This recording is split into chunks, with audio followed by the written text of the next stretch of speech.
Now back to Smoke on the Water for more Straight Up with Sturge.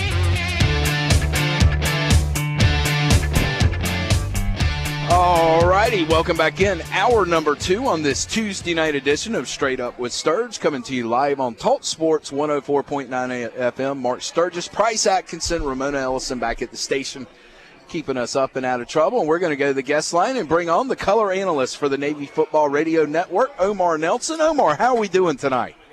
I'm doing great. Just glad to be on your radio show to talk about some Army-Navy football.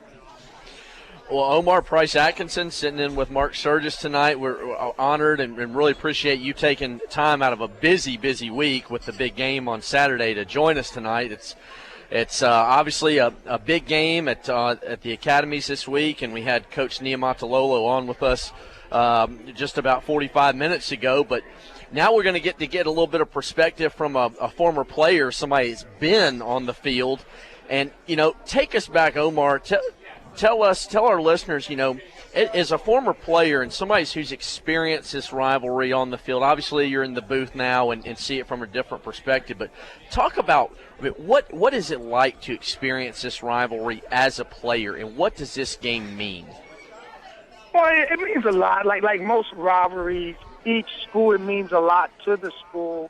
And I don't want to say, Army-Navy is better than any other rivalry, but there are some things that are unique about the rivalry between Army-Navy, even more Army-Navy than between Navy and Air Force and Army and Air Force, even though all three service academies have Division I football teams. The reason that Army-Navy is different is because when you check into each school, there are two chants that you can say as you walk down the hall, and for Navy, it's go Navy, or you can say beat Army. And if you go to West Point, for them it's either go Army or beat Navy. So even within the service academies, Army-Navy is different just because everybody in that school is indoctrinated, and I will even say brainwashed into saying, look, you have a big mission as far as your military service, but within that, one of your missions is also to beat Army or beat Navy for those guys at West Point, and that's why it's different in that aspect. Now, Omar, we have a pretty nasty rivalry here in the Palmetto State between Clemson and South Carolina. There, if you remember back in 2006, there was a brawl that took place, or 2004, that kept both teams out of a bowl game. What is it like when your rival is pretty much similar to you? And by that I mean you understand what these guys at West Point are going through, not only as football players, but as students as well. Does that bring a little different attitude to where it's not so nasty? It's still a rivalry, but it's still kind of respectful? And you hit it right on the head. It's a big rivalry, but the respect is there. And I'll tell you, I've been broadcasting these games for 10 years. This will be my 11th year doing the Army-Navy game, and each year I show up very early before the game, and I meet with guys that I tailgate with all the time, and they're there bright and early, and we always sit and we talk, and they want to, everyone wants insight about the game, but it's always in a parking lot that's very far from the stadium. So I have to walk through about 3 parking lots to get to the stadium, and I'm wearing my Navy gear, and I walk through plenty of Army tailgates. I walk through plenty of Navy, a lot of Army tailgates, and not once has I ever heard anything negative from any fans from West Point. That's why it's different, because of the respect factor and because of the people that are there. You want to win, you like the competitive nature, but the respect factor between the two service academies, and anybody, even if you didn't go to a service academy, you're probably there because you know somebody gone to a service academy, and you will not cross that line in being disrespectful to somebody from the other service. We'll say it for you, Omar, that this is, without a doubt, having been in been a part of 4 of these, this is, I'd say personally, and Mark agrees, this is the best rivalry in all of college athletics and sports, in my opinion. But, what makes this game, America's game, our game that just stands for America, that is just so pure about this 60 minutes of football. And on that, what are some of the memories, that stand out to you, that you experienced as well in this game? Well, what makes it America's game is because there are a lot of big rivalries. And look, I watched the Clemson South Carolina game also, and I watched a lot of the other rivalry games past weekend, 2 weeks ago. But those are regional games. I mean, most of the people in the stadium are from that region. The thing about Navy and the thing about Army or West Point and Annapolis is these schools or these institutions have representation from all 50 states because Congress members have to have appointments to where they send people from their districts to the schools. So when you say, why is it America's game? It's because every state in the union is represented at the institution, and everyone has skin in the game, as we should say. I mean, even within each state, there are West Point alumni associations, there are Annapolis alumni associations. They get together within each state, and they watch the games together.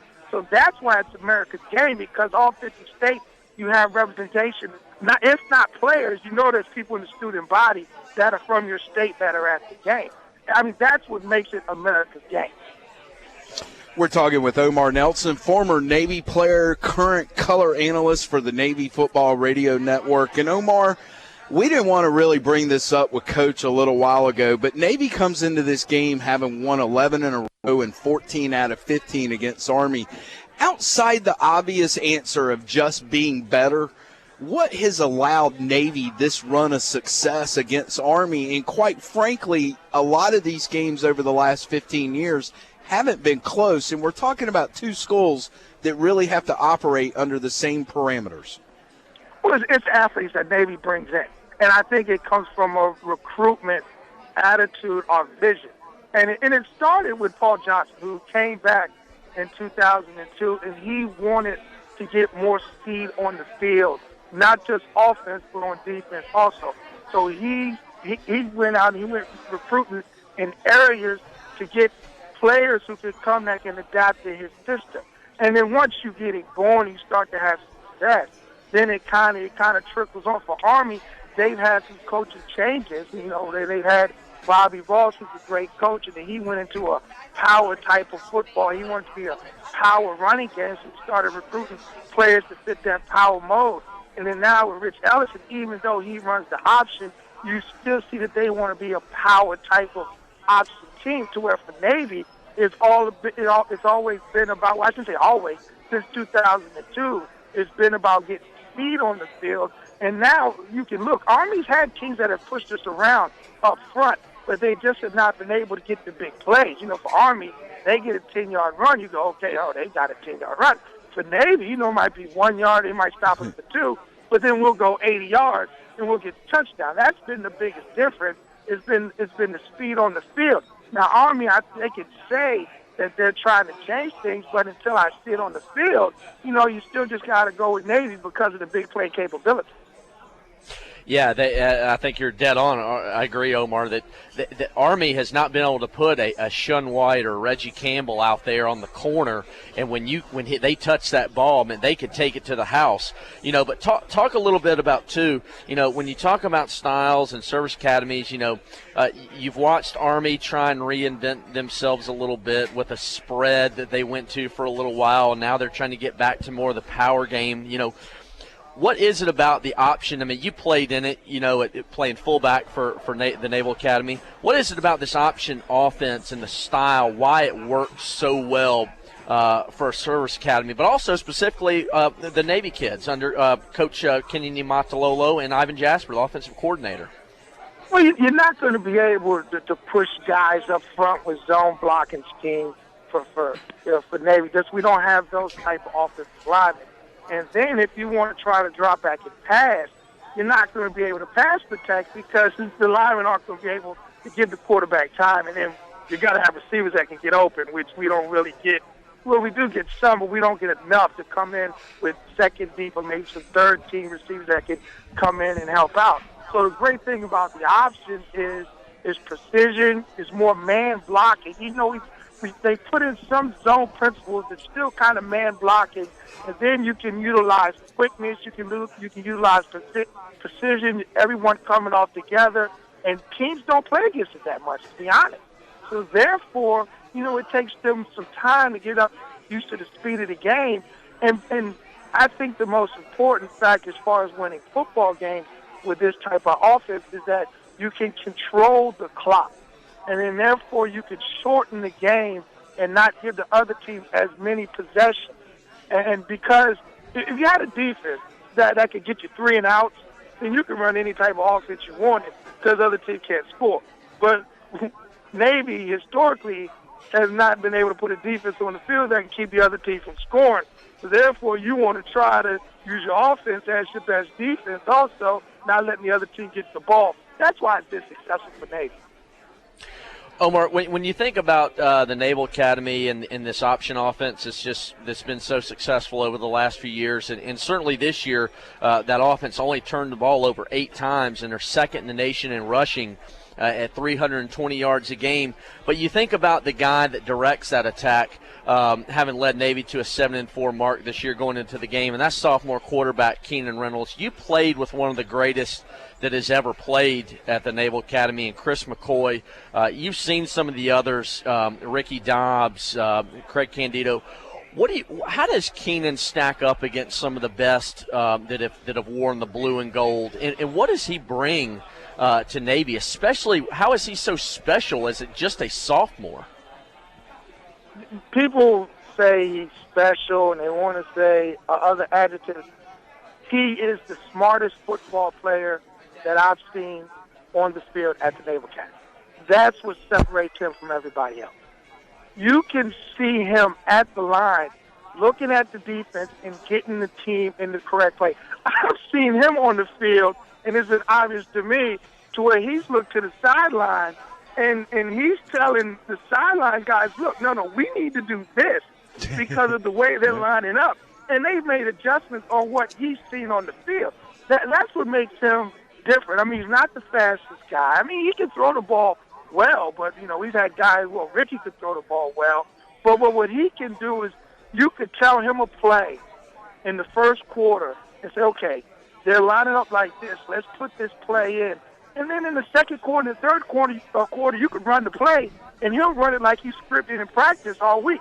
Most times coaches like to run a play in practice, 700 times. I mean, we got football fans listening to us right now. I mean, we go to any practice, how many times you hear the coach blow the whistle and say, run it again. I mean, with Keenan, you don't have to do that. All you need to do is draw it up on the board, tell him what you want. He'll look at it, he'll say, okay, this is what we want, and then you can run the play. That's what makes him a great football player. It's how smart he is.